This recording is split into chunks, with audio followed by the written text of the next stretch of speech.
The Brotherhood's siege is in vain. I am Dracul, Prince of Darkness. Hello there, Sarah from 17 once again. This is my Castlevania Lords of Shadow, Prince of Darkness difficulty walkthrough. We're back in the future, or the present if you want to call it that, and I'm going to be milking this statue, this altar, to get some blood, and then from this point onwards we're going to be doing some platforming that involves using mist. And one of the reasons I didn't realise the mist was as good as it was on my first playthrough was because I thought you could only do it when it told you you could. I thought it was one of those moves that only really responded around those vents, those fans, and I never used it. I never used it for anything, and it makes a handful of sequences much easier if you just think to use it, and I just really didn't. And there's going to be a lot of people that it just becomes second nature to use it and they never had issues, but the stealth section against Agarus, the brother of Pan, you can use it in that fight and it helps you get across the leaves, but I just never thought to do it, so my first playthrough was hellish in those encounters, just really annoying. But here are the people we already know how to fight. That's me knocking him over with the shoulder barge, very powerful. This is me trying to loop him in the air and failing, and I'm going to grab him to get some life back because I got shot. And I just disagree so much with the guns, I really do. And I don't mind too much from these guys, but just let us block it.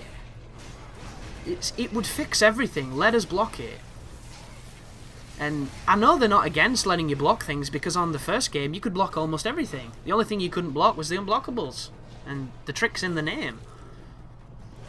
And you still retain the game balance, it just means that the shooting people don't have to be such dicks all the time. And you might be wondering, well, does the mist work? And it does. The mist is fantastic for dodging bullets, but you need to bear in mind that I've only just kind of figured out the mist strategy at this point, so... No, in fact, I don't think I did. I discovered the mist and its usefulness against the boss on the next video, and that's when I had the epiphany. So, watch, this is the anti-air to stop me from skipping these enemies. You see the distance they were at? Perfect aim, they hardly ever miss. That being said, if you have the double jump, you can often avoid those moments because you can just double jump and they miss. But it's still not very fun. And I mentioned earlier that when you move back through the city in New Game Plus, or if you move through an area that you've already been through that you're backtracking in, the game repopulates it with enemies, and it repopulates it with enemies that are at the difficulty level of where you are in the game. So enemies that were unarmoured previously will now have armour. Enemies that didn't have weapons will now be armed, and you generally take on big mechs, guys with guns, and those monks that do massive damage with the green bullshit in almost every single part of the city, and they always throw them at you in large numbers.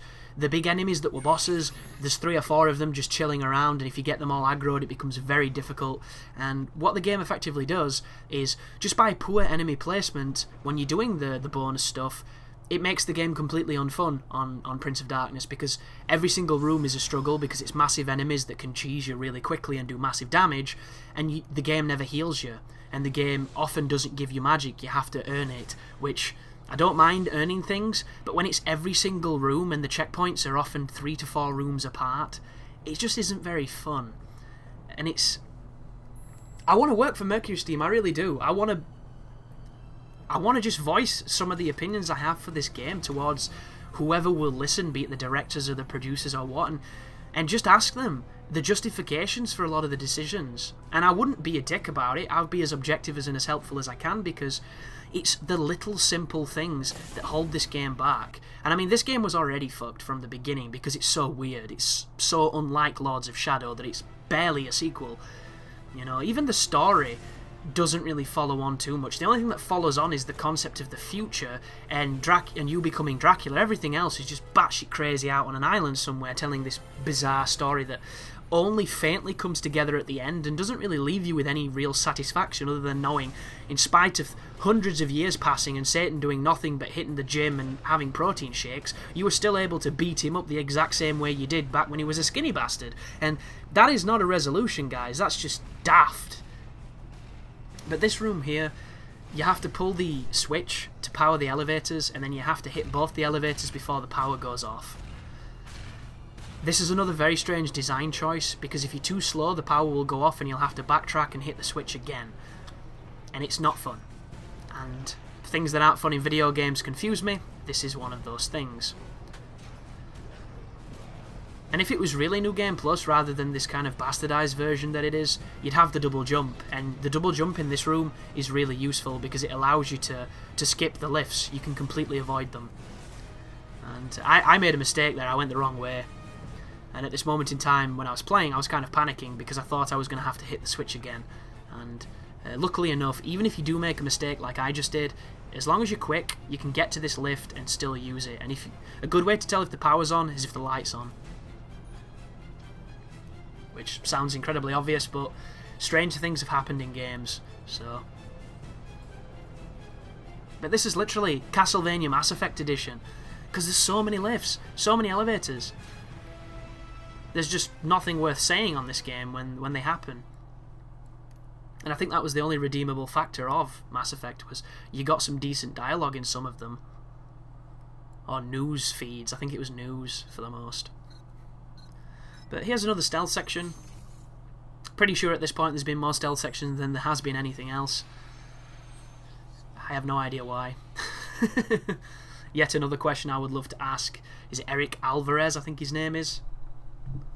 He's the first name on the credits, so he's obviously impressed by Rat Stealth. And it's funny because there's been an interview with the guy post this game and its bad reviews, and there's a lot of excuses being made to why the game is suffering critically and commercially. And one of the things he said is a horrendous excuse. He literally said that Castlevania just kind of isn't his game. Which, that's fine, but why the fuck are you the creative director on it if it's not your game? The whole point of that position is to eat, breathe, and love what you're making. You have to be insane. You have to literally crucify yourself over every little detail to make sure that you make the best possible game you can.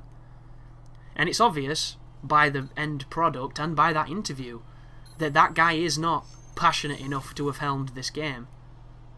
And if what the whistleblowers mentioned about feeling like it was a prison camp and not everybody was afraid to talk to the creative director because his ego was so huge, he thought everything that was in the game was golden, and the people who thought it was shit didn't say anything, then he's probably the main reason why the game has a lot of problems.